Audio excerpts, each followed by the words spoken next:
우리 다 같이 하나님의 말씀을 함께 나누겠습니다. 구약성경 에스라서 3장, 구약성경 에스라서 3장 1절부터 6절까지 말씀을 한 절씩 교독하겠습니다. 구약성경 에스라서 3장 1절부터 한 절씩 교독하겠습니다.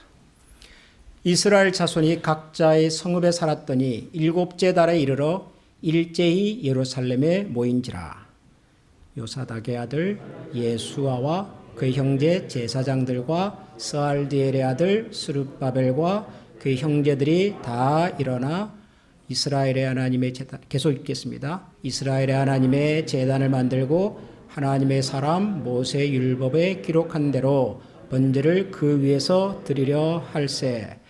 무리가 모든 나라 백성을 두려워하여 제단을 그 터에 세우고 그 위에서 아침 저녁으로 여호와께 번제를 드리며 기록된 대로 규례대로 초막제를 지켜 번제를 매일 정수대로 날마다 드리고 그 후에는 항상 드리는 번제와 초하루와 여호와의 모든 거룩한 절기의 번제와 사람이 여호와께 기쁘게 드리는 예물을 드리되 일곱째 달에는 주일부터 비로소 여호와께 번제를 드렸으나 그때에 여호와의 성전지대는 미처 놓지 못한지라. 아멘.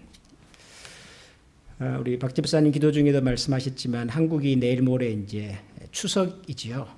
추석이 되면 각지에 흩어져 있던 가족들이 고향도 방문하고 또 부모님께 인사도 드리고 하는 우리 한국 사람들에게는 1년 중에 가장 경사스럽고 큰 명절입니다.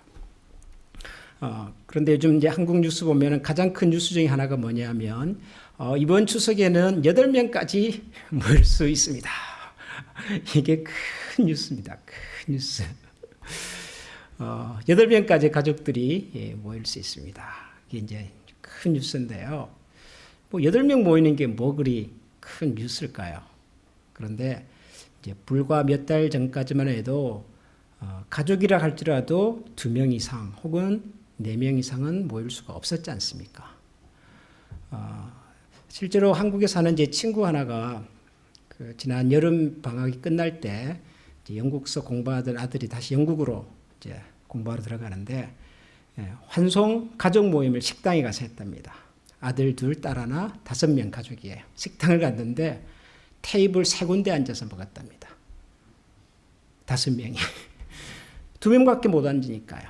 아빠하고 아들하고 앉고 엄마하고 딸하고 아들하고 앉고 그다음에 아들 하나 또 따로 앉고 그렇게 해서 밥을 먹었노라고 사진을 찍어서 SNS에다 올렸는데 참 기가 막히더라고요. 이제 불과 몇 달 전까지만 해도 그러던 상황이었기 때문에 8명이 모인다 그러니까 대단하게 지금 사람들이 다 설레고 말이죠. 그런다는 뉴스를 보았습니다.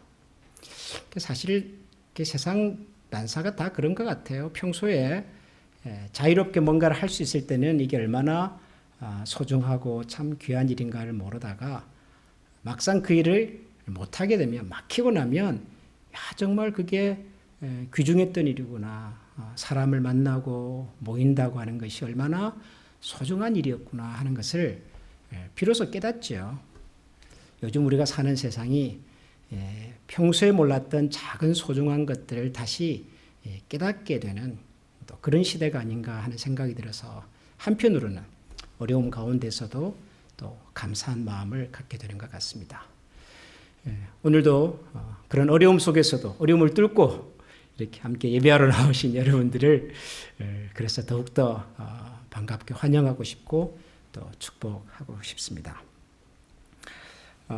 지난주 이어서 오늘도 구약 성경에 나오는 유다 백성들이 오랜 포로 생활을 끝내고 고향으로 다시 돌아가는 이야기를 같이 좀 살펴보겠습니다.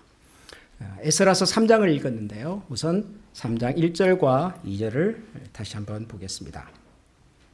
이스라엘 자손이 각자의 성읍에 살더니 일곱째 달에 이르러 일제히 예루살렘에 모인지라. 요사닥의 아들 예수아와 그 형제 제사장들과 스알디엘의 아들 스룹바벨과 그 형제들이 다 일어나 이스라엘의 하나님 제단을 만들고 하나님의 사람 모세의 율법에 기록한 대로 번제를 그 위에서 드리려 할세. 고향으로 돌아온 유다 백성들이 돌아와서 하나님께 번제를 드렸다, 제사를 드렸다. 그런 내용이 등장합니다. 이 유다 백성들, 하나님을 믿었던 이스라엘 백성들은 사실 어디를 가나 제일 먼저 하나님께 제사부터 드리죠. 하나님을 예배하는 것이 삶의 기본이고 또 가장 중요한 우선순위였기 때문에 항상 하나님께 제사 드리는, 예배 드리는 생활을 먼저 합니다. 오랜 포로 생활을 끝내고 다시 고국으로 돌아온 이 유다 백성들도 아마 하나님 앞에 제일 먼저 예배부터 드려야 되겠다, 제사부터 드려야 되겠다, 그런 생각을 했던 것 같습니다. 그래서 돌아온 그들은 모여서 요사닥의 아들 예수아와, 예수아는 제사장입니다. 그의 형제 제사장들과 스알델의 아들 스룹바벨은 포로로 있던 유다 백성들이 돌아올 때 그 유다 백성들을 이끌고 왔던 지도자 이름이죠. 스룹바벨. 지도자들과 제사장들과 모든 어른들이 중심이 되어서 하나님께 예배를 드렸다 하는 내용이 등장을 합니다.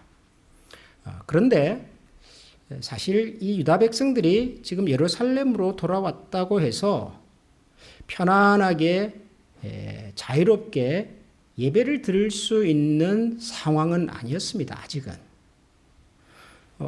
3절을 보면 이런 말이 나오죠. 무리가 모든 나라 백성을 두려워하여 제단을 그 터에 세우고 그 위에서 아침 저녁으로 여호와께 번제를 드리며, 무리가 모든 나라 백성을 두려워했다, 그런 말이 나오죠. 무리는 포로에서 돌아온 유다 백성들이겠죠. 이 유다 백성들이 이제 돌아와서 예루살렘에 모여서 하나님께 제사를, 예배를 드리고 있는데 모든 나라 백성을 두려워했다, 그런 표현이 나옵니다. 모든 나라 백성들이 누굴까요? 여기 있는 모든 나라 백성들.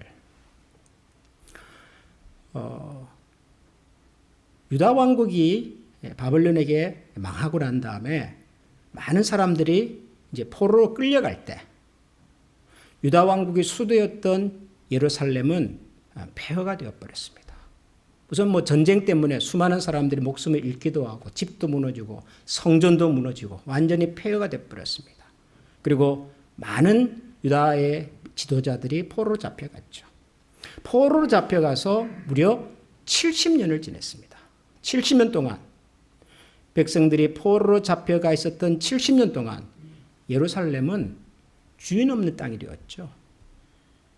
그때 이 이스라엘 주변에 살고 있었던 이방 민족들이 유다 백성들이 떠난 그 자리로 들어와서 예루살렘에 정착해서 살고 있었습니다. 성경에 나오는 모압이라든가 암몬이라든가 이런 이름의 이방 민족들이 이제 유다 백성들이 떠난 그 도시로 들어와서 그 예루살렘의 새로운 주인이 되어가지고 살고 있었던 거죠. 몇 년 동안요? 70년 동안. 여러분, 이 사람들이 지금 우리가 알고 있는 팔레스타인이라는 분들의 조상입니다. 지금도 이스라엘에서 이 팔레스타인 분들과 이스라엘 사람들의 분쟁이 끊임없이 뉴스에 등장하는데 이 팔레스타인 분들의 조상이 바로 이분들입니다. 유다 백성들이 나라를 잃고 고향을 등지고 낯선 나라로 다 귀양 포로 생활을 했을 때 그때 그 주변에 살다가 이 예루살렘으로 들어와서 그 땅의 주인 노릇으로 살고 있었던 사람들, 이 사람들이라고요. 자, 이 사람들이 예루살렘에 몇 년을 살았습니까? 역시 70년을 살았어요. 여러분, 70년이면 최소한 3세대 혹은 4세대입니다. 그렇죠? 우리가 보통 한 제너레이션을 한 20년 보거든요. 그럼 70년이면 3세대 절반이라고요. 3세대 윗분부터 우리 할아버지 때부터 살았던 땅이에요. 적어도 이 사람들에게 예루살렘은 이방 민족들의 입장에서도 마찬가지죠. 그렇게 잘 살고 있었는데 어느 날 유다 백성들이 이제는 포로에서 돌아오면서 여기가 옛날 우리 할아버지가 살던 땅이라고 주장하면서 예루살렘으로 들어오기 시작을 한 겁니다. 어떻게 됐겠습니까? 지금 우리가 뉴스에 보는 그대로예요. 아니 무슨 말이냐, 우리 여기서 우리 아버지 할아버지 때부터 살아왔던 땅인데 갑자기 와가지고 옛날에 우리 조상 땅이니까 나가라, 그게 말이 되냐. 그래서 예루살렘에 정착하고 있었던 이방 민족들과 유다 백성들, 포로에서 돌아온 유다 백성들 사이에 긴장이 생겼죠. 다툼이 생겼습니다. 근데 누가 더 힘이 셌을까요? 70년 동안 그 땅을 지키며 살았던 사람들이 힘이 셌을까요? 이제 돌아온 사람들이 힘이 셌을까요? 당연히 70년을 거기서 살았던 사람들이 힘이 세지요. 그 사람들은 집도 있고 자기들 나름대로 조직도 있고 아마 무기도 있었을 거고. 그러니까 여러분, 유다 백성들이 지금 70년 만에 자기 고향으로 돌아왔다고 해서 돌아온 고향 땅이 옛날에 우리 할아버지 할머니가 살 때 그 평화롭고 아름답고 예루살렘에 성전이 있어서 마음껏 하나님을 예배할 수 있는 그런 환경이 아니었단 말이죠. 도시는 폐허가 되었고 성전은 무너졌고 그 땅에는 낯선 사람들이 주인 노릇하고 살고 있었던 그런 상황입니다, 지금. 근데 이 유다 백성들이 예루살렘으로 돌아왔어요. 하나님께 제사를 드리겠다고. 당연히 긴장이 생길 수밖에요. 바로 그 상황에 대한 이야기입니다. 무리가 모든 나라 백성을 두려워했다. 두려워할 수밖에요. 저들이 훨씬 더 힘이 세고 강력한 부족인데요. 여러분, 이 유다 백성들은 왜 예루살렘으로 이렇게 다시 돌아왔을까요? 굳이 이때 포로에서 돌아와서 이제 각자 다 자기 고향, 자기 조상의 땅으로 흩어져서 살았거든요. 1절에 보면은 이스라엘 자손이 각자의 성읍에 살더니 그랬잖아요. 그러니까 예루살렘으로 다 온 게 아니라 원래 자기 조상들이 살던 지역으로 다 가서 어떤 사람은 대구로, 어떤 사람은 광주로, 어떤 사람은 청주로 돌아가서 원래 자기 조상들이 살았던 그 땅에 가서 집도 개간하고 이제 살 준비도 하고 그러다가 갑자기 지금 예루살렘으로 올라오기 시작을 했어요. 일제히 예루살렘으로 모였다. 그래서 일제히라고 하는 말은요, 한 몸처럼 마치 한 사람인 것처럼 마치 군대에서 지휘관이 모여 돌격앞으로 하면은 쏜살같이 부하들이 다 이렇게 움직이는 것처럼 백성들이 그렇게 지금 예루살렘으로 일제히 모이고 있어요. 아직 예루살렘은 소위 치안이 확보되지 않았는데, 안전하지 않은 곳인데, 여전히 유다 백성들을 위협하는 세력들이 살고 있는 곳인데, 성전이 있는 것도 아니고 거처할 수 있는 공간이 있는 것도 아니고 모든 것이 불안한데 왜 왔을까요? 예루살렘으로. 그것을 알 수 있는 중요한 단어 하나가 1절에 등장을 합니다. 여러분 1절을 다시 한번 제가 읽어보겠습니다. 이스라엘 자손이 각자의 성읍에 살더니 7째 달에 이르러 일제 예루살렘에 모였다. 그렇습니다. 언제 모였다고요? 7째 달. 7째 달. 7째 달이 무슨 달일까요? 7째 달. 이 유대 민족은 그 달력이 두 종류의 달력이 있었습니다. 뭐 우리 한국 사람들도 양력, 음력이 있잖아요. 수석 뭐 이런 건 다 우리 음력으로 하는 거지 않습니까? 유다 백성들도 두 가지 달력이 있어요. 하나는 그 종교적인 절기에 따라서 지키는 달력이 있어요. 소위 종교력이라고 하는 것이 있습니다. 종교력의 첫 번째 달은 6월절이 있는 달이에요. 6월절. 6월절은 이스라엘 민족이 옛날에 출애굽을 해서 새로운 민족으로 시작이 되었던 출발했던 하나님의 구원의 역사를 기억하는 날이 6월절이잖아요. 그 6월절이 있는 달을 니산월이라고 불렀는데 이 니산월이 종교력에 따르면 첫 번째 달입니다. 그 해의 첫 번째 달입니다. 보통 우리가 가지고 있는 양력을 기준으로 하면은 3월이나 4월쯤에 있어요. 금년에도 3월 말경에 6월절이 있었어요. 패스오버. 종교력이에요. 두 번째는 일반적인 달력이 있습니다. 일반적인 보통의 달력. 그 보통의 달력의 첫 번째 달이 언제냐 그러면은 7째 달이에요. 그 7째 달이 유대 백성들이 생각할 때는 신년 첫 달인 거예요. 첫 달. 그래서 7째 달의 제일 첫 번째 날을 이 사람들이 뭐라고 부르냐 그러면은 로시 하샤나라고 부르요. 로시 하샤나. 아마 우리 그 클리블랜드 지역에서 자녀들을 학교에 보내신 부모님들 중에는 그 단어 어디서 본 것 같아? 라는 생각을 하시는 분들이 있을 거예요. 제가 살고 있는 지역의 그 학교 달력, 스쿨 캘린더에 보면요. 학교 행사들이 쭉 있는 앞에 9월 달에 로시 하샤나라고 하는 날이 있어요. 이게 뭐냐면 유대인들이 생각하는 새해 첫 달, 설날입니다. 설날. 이게 일곱째 달의 첫날이에요. 새 설날인 거죠. 그 다음에 이 일곱째 달에 또 중요한 절기가 있습니다. 그 뭐냐면 욤 키퍼라고 하는 날이 있어요. 욤 키퍼라고 하는 것은 우리 성경에 보면 대속죄일이라고 하는 날이에요. 대속죄일. 그 뭐냐면 대제사장이 1년에 딱 한 번 지성소에 들어가서 제사를 드릴 수 있는 날이에요. 딱 한 번. 그게 대속죄일입니다. 그게 일곱째 달에 있는 욤 키퍼 대속죄일입니다.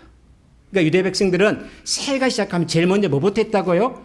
하나님 앞에 나아가서 모든 민족이 참회의 기도를 드리고 우리 마음과 영혼을 정결하게 하고 난 다음에 한 해를 시작하고자 했던 거죠.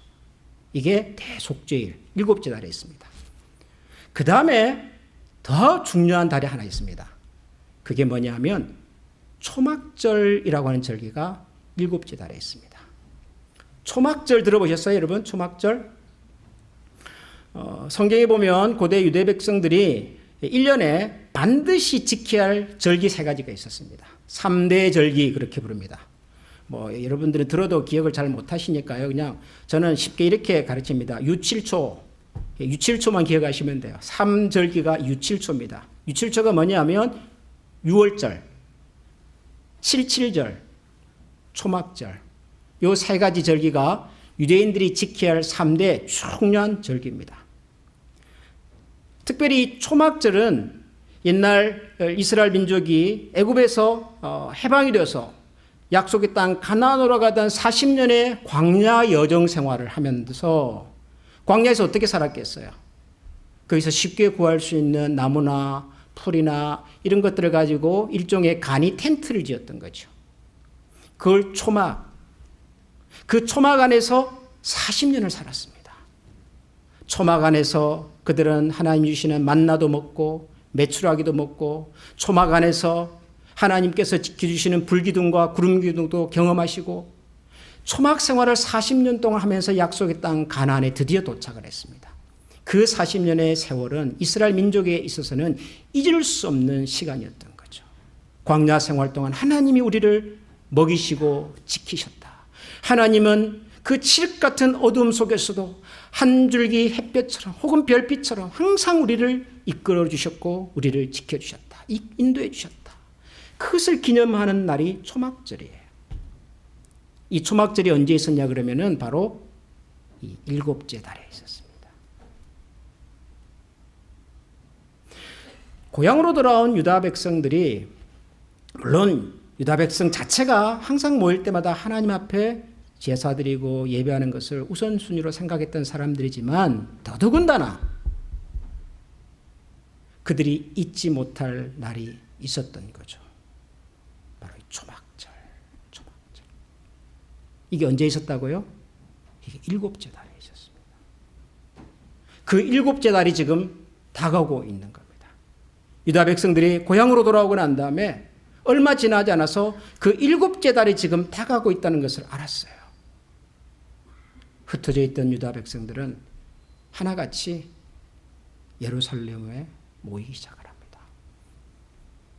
여전히 그 땅에는 이방 민족들이 득세하고 있고 위험하고 안전이 보장되어 있지 않았지만 하나님께 예배드릴 수 있는 성전도 아직 마련되어 있지 않았지만 그럼에도 불구하고 그들은 이 초막절 제사를 드리기 위해서 예루살렘으로 모이기 시작합니다. 그래서 4절에 보면 그런 내용이 나오죠. 기록된 대로 규례대로 초막절을 지켜 번제를 매일 정수대로 날마다 드리고 그 후에는 항상 드리는 번제와 초하루와 여호와의 모든 거룩한 절기의 번제와 사람이 여호와께 기쁘게 드리는 예물을 드리되 일곱째 달 초하루부터 비로소 여호와께 번제를 드렸다. 일곱째 달 초하루부터 하나님 앞에 번제를 드리기 시작했다. 여러분, 이 기록은, 이 장면은 사실 우리가 오랜 역사 후에 사는 사람들이기 때문에, 또 문화적으로 역사적으로 다른 세상에 살고 있는 사람들이기 때문에, 이 사람들이 이날 이 초막절 제사를 예루살렘에서 드렸을 때 어떤 느낌이었을까, 어떤 감정이었을까를 우리가 이해하기가 어렵습니다. 상상하기가 참 어렵습니다. 그런데 사실 그때 그 사람들에게 이 사건은, 다시 예루살렘에 올라가서 초막절 제사를 드릴 수 있다고 하는 이 사실은 그들에게는 엄청난 일이었어요. 엄청난 일. 왜 이게 엄청난 일이었냐 그러면, 여러분이 유다 백성들이 왜 지금 고향으로 돌아오게 됐죠? 70년 포로로 살다가 어떻게 해서 돌아오게 됐죠? 우리가 에스라서 1장 1절을 보니까 페르시아 왕 고레스라고 하는 사람이 왕이 되어서 자기 밑에 있는 모든 이방 민족들에게 그런 명령을 내렸죠. 이제는 너희들의 나라로 돌아가도 좋다. 돌아가서 너희들이 원하면 집도 짓고 성전도 짓고 너희들이 믿는 하나님을 섬겨도 좋다. 고레스 왕의 그 명령 때문에 돌아오게 됐잖아요. 그런데 그 고레스 왕의 명령에 대해서 성경은, 특별히 이 성경을 기록한 에스라는 어떻게 기록을 했냐 그러면은, 에스라서 1장 1절에 이렇게 기록을 했습니다. 바사왕 고레스 원년에 여호와께서 예레미야의 입을 통하여 하신 말씀을 이루게 하시려고 그랬어요. 고레스라고 하는 왕이 갑자기 나타나서 유다 백성들에게 나 너희들의 고향으로 돌아가도 좋다라고 했던 그 결정이, 고레스는 고레스 왕으로서의 정치적인 결단이었는지는 모르지만 에스라의 입장에서, 에스라의 시야에서 볼 때는 이것은 하나님께서 오래전 예레미야 선지자를 통해서 주셨던 그 약속의 말씀의 성취라고 봤던 거예요. 왜냐하면 예레미야가 실제로 그런 내용을 예언을 했거든요. 예레미야서를 읽어보면 예레미야는 그 당시 유다 백성들이 하나님을 떠나고 하나님을 배역하고 하나님의 말씀을 듣지 않고 그렇게 고집스럽게 살았기 때문에 하나님이 유다 백성들을 이방 나라의 손에 맡기실 거다, 우리가 이방 나라로 팔려갈 거다, 우리가 망할 거다라고 하는 예언을 합니다. 뿐만 아니라 예레미야는 우리가 비록 포로로 잡혀갈지라도 70년이 지나면 하나님은 우리를 다시 돌려보내실 거다라는 예언도 했어요. 포로 생활을 하던 유다 백성들에게 있어서는요, 이 예레미야의 예언은 항상 기억할 수밖에 없는, 우리는 언젠가 돌아갈 거다, 하나님은 우리를 다시 돌려보내신다고 하셨다, 꿈에도 그리던 예레미야의 그 예언의 말씀이거든요. 그런데 아니나 다를까 고레스라고 하는 사람이 등장을 해서 우리를 돌아가도 된대요. 그것을 보는 순간 에스라는 깨달았어요. 아, 드디어 하나님께서 당신의 약속의 말씀을 이루어 주셨구나라는 것을 알았던 거죠. 에스라가 그래서 자기 동족 유다 백성들의 포로로의 귀환을 기록하는 이 책 첫머리에 예레미야의 예언이 성취되어서 이 일이 시작됐다라는 것을 기록으로 남겼어요. 그런데 더 기가 막힌 내용이 예레미야서에 등장을 합니다.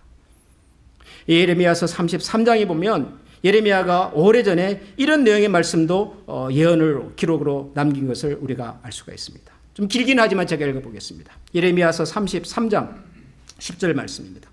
여호와께서 이와 같이 말씀하시니라. 너희가 가리켜 말하기를 황폐하여 사람도 없고 짐승도 없다 하던 여기 곧 황폐하여 사람도 없고 주민도 없고 짐승도 없던 유다 성읍들과 예루살렘 거리에서 즐거워하는 소리, 기뻐하는 소리, 신랑의 소리, 신부의 소리와 및 만군의 여호와께 감사하라. 여호와는 선하시니 그 인자심이 영원하다 하는 소리와 여호와의 성전에 감사제를 드리는 자들의 소리가 다시 들리리니 이는 내가 이 땅의 포로를 돌려보내어 지난 날처럼 되게 할 것임이니라. 여호와의 말씀이니라.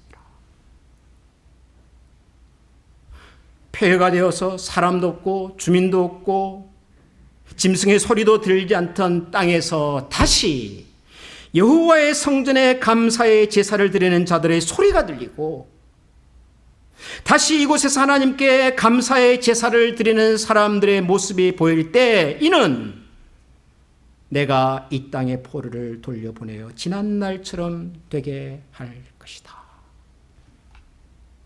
예레미야는 유다 백성들이 포로로 잡혀가기 전에 이미 하나님께서 이 백성을, 이 민족을 다시 돌이키시고 회복시키실 거라는 것을 알고 있었던 거죠. 언제요? 여호와의 성전에 감사제를 드리는 자들. 여러분, 초막절이 뭐 하는 절기인 줄 아십니까? 3대 절기가 있다 그랬죠. 6월절, 7.7절, 초막절. 그 중에서 초막절은 지금 같으면 추수감사절입니다. 초막절은 이스라엘 민족이 애굽에서부터 해방된 것을 기념할 뿐만 아니라 그의 첫 결실을 해서 하나님 앞에 추수의 감사의 제사를 올려드렸던 절이 바로 초막절이에요. 그래서 초막절을 다른 말로 수장절, 장막절 그렇게도 부릅니다. 초막절을 지킨다고 하는 것은, 우리가 다시 예루살렘 성전에서 초막절 제사를 드릴 수 있다고 하는 것은 하나님께서 예레미야를 통해서 주셨던 그 약속이 마침내 우리 눈앞에서 성취되었다고 하는 것을 보는 거라고요. 하나님의 약속이 오래전 예레미야라고 하는 선지자를 통해 주셨던 그 말씀이 한 선지자의 예언으로 끝나는 것이 아니라 실제로 내 눈앞에서 하나님의 약속의 말씀이 이루어지고 있구나 하는 것을 내 눈으로 보는 순간이라고요. 그게 초막절 제사였어요. 그날이 지금 다가오고 있는 겁니다. 고향으로 돌아와서 아직 살 집도 마련되어 있지 않았고 예루살렘은 황폐가 되었고 사람들은 여전히 우리를 위협하고 그러고 있지만은, 우리가 예루살렘 올라가서 하나님 앞에 초막절의 제사를 드린다고 하는 것은 우리가 다시 시작했습니다. 우리가 다시 일어났습니다. 하나님 우리를 다시 회복시키십니다. 과거의 영광으로 우리를 보여주셨습니다 라고 하는 것을 보는 순간이에요.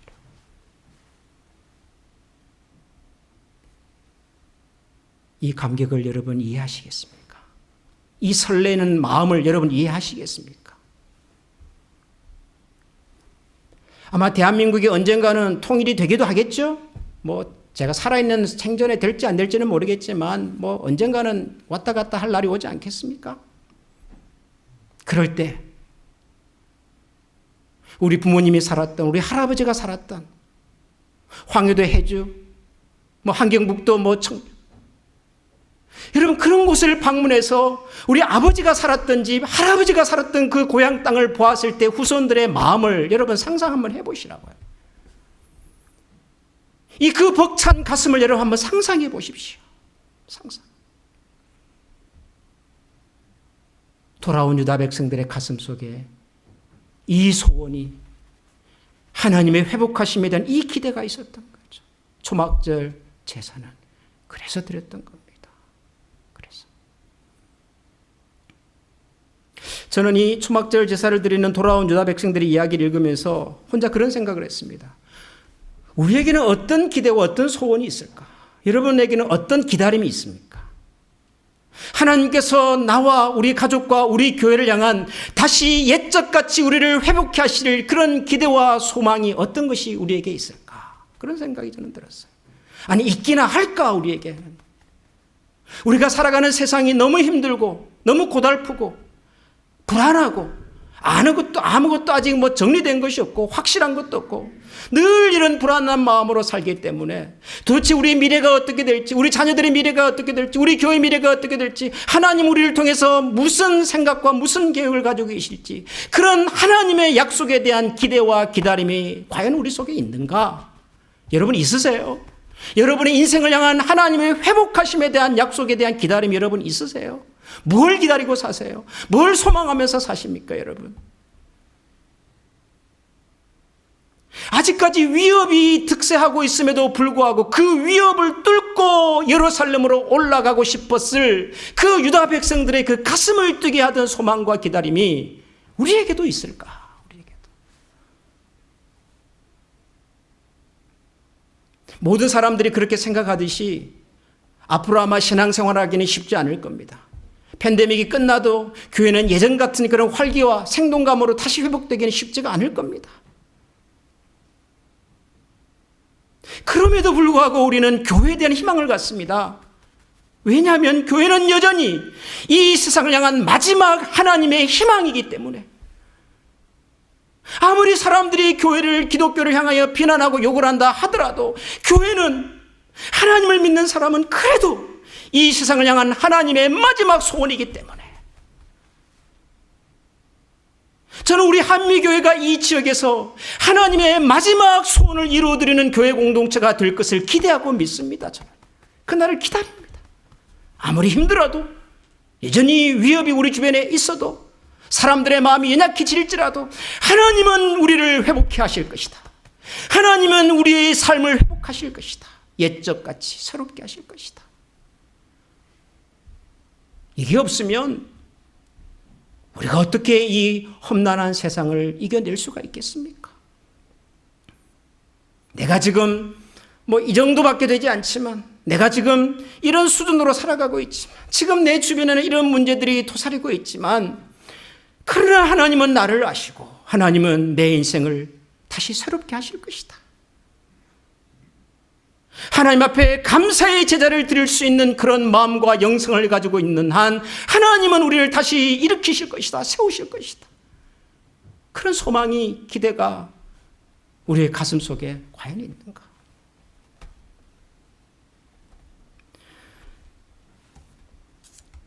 저는 개인적으로 이전에도 그랬고 지금도 그렇고 늘 기도하고 있는 기도의 제목이 있습니다. 제 평생에 하나님이 이렇게 해주시기를 원하는 기도의 제목이 있습니다. 제가 언젠가 책을 읽다가 이런 표현을 읽었는데요. 축복의 유통업자, 그런 표현을 제가 읽었어요. 말이 좀 그렇죠? 유통업자는 장사하는 사람들인데, 근데 유통하는 내용이 뭐예요? 축복. 하나님의 축복을 유통하는 사람.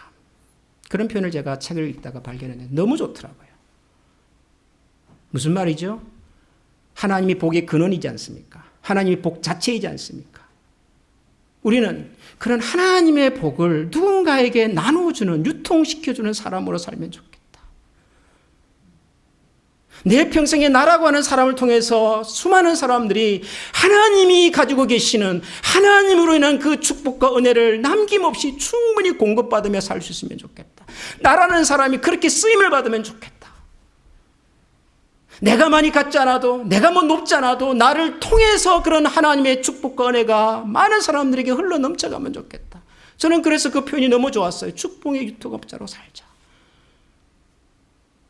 목회라고 하는 것도 그런 거 아니겠습니까? 살아계신 하나님의 말씀을 저라고 하는 사람을 통해서 여러분들에게 나눠드리고 전달해드리고, 그래서 우리가 함께 하나님의 복을 누리며 살아가기를 원하는 마음으로 저는 그렇게 사는 것이 목회라는 생각을 했거든요. 저는 만족스럽고 기쁘고 감사하게 생각하는 거죠. 근데 제가 영원히 평생을 목사로만 살겠습니까? 어느 날 어느 순간 저도 현직 목사에서 물러날 때가 되겠죠. 그럼에도 불구하고 여전히 하나님이 나라고 하는 사람을 통해서 누군가의 인생에 도전하고 복을 주시고 변화시켜내시는 하나님의 축복의 유통업자로 삼아주시면 좋겠다. 그때도 쓸모있는 사람이 되면 좋겠다. 은퇴를 해도 쓸모있는 목사가 되면 좋겠다. 그런 생각이 있어요. 여러분에게는 하나님께서 들어주기를 기대하고 원하시는 이런 약속과 소망이 있는지 모르겠습니다. 폐해가 되었고 예배드리기도 어렵고 두렵고 걱정이 태산인데, 그럼에도 불구하고 이 속에서 여전히 하나님은 나를 기억하시고 나를 통하여 이루어가기를 원하시는 하나님의 소원이 있다.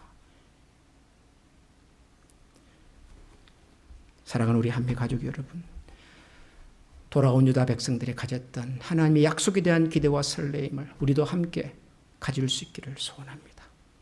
다른 소원일 수는 있겠지만 하나님은 나를 통하여 마침내 이루어내실 그 꿈을 같이 바라보고 하나님 앞에 함께 감사의 예배를 드리면서 기쁨의 인생을 다시 걸어가는 우리 모두가 될 수 있기를 소원합니다. 우리 같이 한번 이 시간 기도하겠습니다. 하나님께서 저와 여러분을 하나님의 나라를 위하여, 하나님의 축복의 역사를 위하여 요긴한 도구로 사용해 주시기를 기대합니다. 하나님 나라에서 쓸모있는 사람이 되기를 원합니다. 필요한 사람이 될 수 있으면 좋겠습니다. 아무리 나이가 많아도, 육체적으로 연약해도, 가진 것이 별로 없어도 하나님이 우리를 사용하고 싶어하는 그런 하나님의 사람이 되면 좋겠습니다. 하나님, 오늘도 저에게 이런 꿈을 주시고 하나님, 우리 속에 우리가 다시 기억하고 새겨야 할 소망을 품게 해주시고 하나님의 약속의 말씀을 향하여 진지하게 신실하게 믿음의 걸음을 끝까지 걸어가는 저희들이 되게 해주십시오. 우리 이런 마음으로 이 시간에 같이 한번 기도하겠습니다.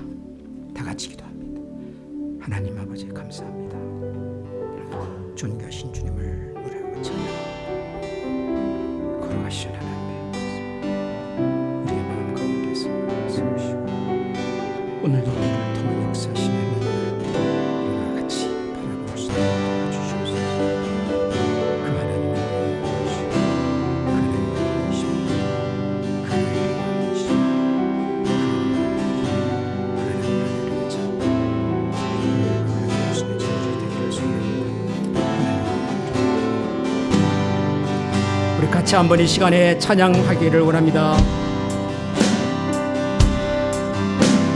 나의 가는 길 주님 인도하시네. 그들 보이지 않아도 날 위해 일하시네. 주 나의 인도자 항상 함께 하시네. 사랑과 힘 베푸시며 인도하시네. 인도하시네. 우리 영어로 한번 다 같이 불러보겠습니다. God will make a way, make a way where there seems to be no way. He works in way we cannot see. He will make a way for me. He will be my God. Hold me close to His side. Love and strength for each day. He will make a way. He will make a way. 다시 한번 나의 가는 길 주님이 나의 가는 길 주님 인도하시네. 보이지 않아도 날 위해 일하시네. 주 나의 인도자 항상 함께 하시네. 사랑과 힘 베푸시며 인도하시네. 인도하시네. 아멘. 광야의 길을 내시는 광야의 길을 만드시고 날 인도해. 사막의 강 만드신 것 보라. 하늘과 땅 변해도 주의 말씀 영원히 내 삶 속에 새 일을 행하리.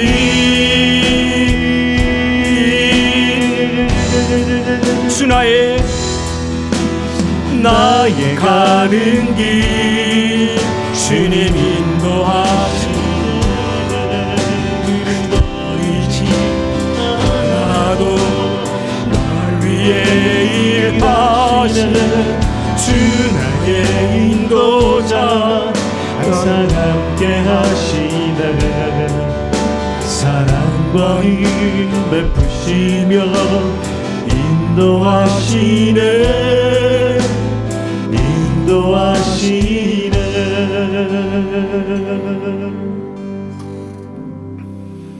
하나님 아버지, 감사합니다.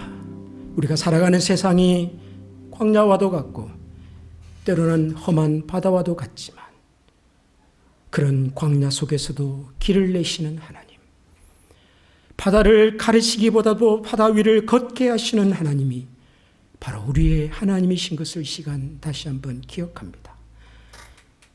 우리가 하나님 앞에 감사의 제사를 드릴 때, 신령과 진리의 소리를 높여드릴 때 다시 한번 우리의 인생에 하나님의 영광과 은혜의 역사를 새롭게 하실 그 하나님을 바라보며 오늘도 우리를 하나님 나라에서 그렇게 요긴한 사람들로, 필요한 사람들로 하나님께서 쓰실 만한 사람으로 살아가기를 다시 한번 소원하고 그런 인생이 되기를 주님 앞에 다짐하고 결단하는 모든 주의 백성들 머리 위에 우리 주 예수 그리스도의 은혜와 하나님의 사랑과 성령의 교통하시는 은혜가 지금부터 영원토록 함께 계시기를 축원하옵나이다. 아멘.